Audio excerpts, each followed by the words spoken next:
Magle-layout nga pala kami ngayon mga kakulit ng aming pinapangarap na dream house. Bali kung inyo nga palang maaalala mga kakulit nitong mga nakaraan kong video, pinalipat nga pala namin ng pwesto itong ating munting bahay kubo. At ito nga pala mga kakulit ang dahilan kung bakit nga pala pinalipat namin ng pwesto itong ating munting bahay kubo. Sapagkat napagdesisyonan na nga namin mga kakulit na itong pinagawa namin kusina dito sa ating munting bahay kubo, amin na nga rin itong pasusuyaban or padudugsungan ng maliit na bahay para naman kahit papaano meron na nga kaming sariling matutuluyan. Napakalaking bagay na nga sa amin mga kakulit nung nakapagpatayo na nga pala kami ng CR at kusina dito sa ating munting bahay kubo. At ngayon naman kahit maliit na kwarto amin na nga itong pasusuyaban. Hindi naman maggarbong bahay mga kakulit ang aming pinapangarap at ang aming gustong ipatayo. Ang importante at mahalaga meron nga kaming matutuluyan na bahay nang hindi nga kami umuupa. So ayan mga kakulit, so bali ngayon nagle-layout nga pala kami ni Papa ng aming pangarap na dream house. Wow! So bali nilalagyan nga pala ni Papa ng PC dahil yan nga ang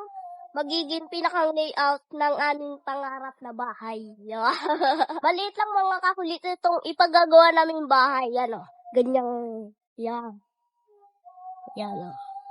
Hanggang dun. Yun, diba? Kaya naman abangan nyo mga kakulit ang pagtapos nitong aming gagawin na dream house. Wow!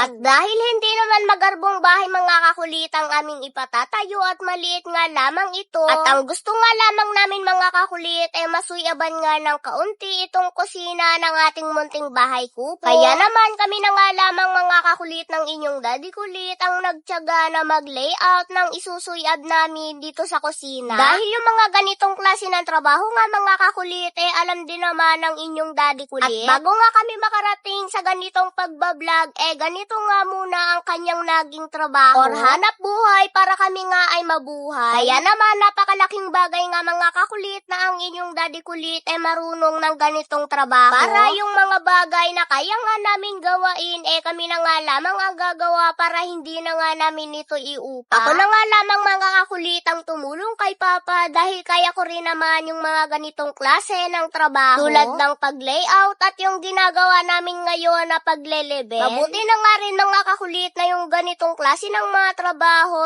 natututunan ko habang nasa murang edad pa nga ako. Para pagtanda nga ng edad ko hindi na nga ako magtatanong dahil alam ko na nga yung mga ganito. O diba? So yun lamang mga kakulit. Hanggang dito na lamang ulit. See you next vlog. I love you all. Charot! Hindi gayon.